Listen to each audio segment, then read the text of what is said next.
அஸ்ஸலாமு அலைக்கும் வரஹ்மத்துல்லாஹி வபரகாத்துஹு.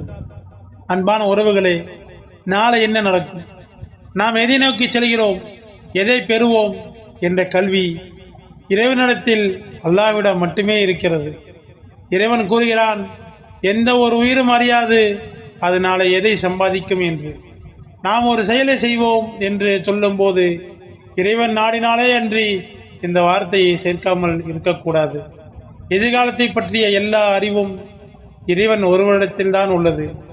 இறைத்தூதர் ஸல்லல்லாஹு அலைஹி வஸல்லம் அவர்கள் சொன்னார்கள், இந்த வானங்கள் பூமிகளை இறைவன் படைப்பதற்கு 50,000 ஆண்டுகளுக்கு முன்னதாகவே மனிதர்களின் விதியை இறைவன் எழுதிவிட்டான்.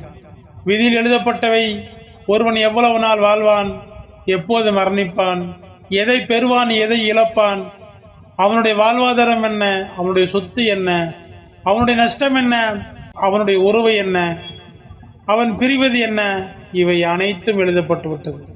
தாயினுடைய கருவறையில் அவன் இருக்கும் போதே மீண்டும் இதை உறுதிப்படுத்தி விட்டான்.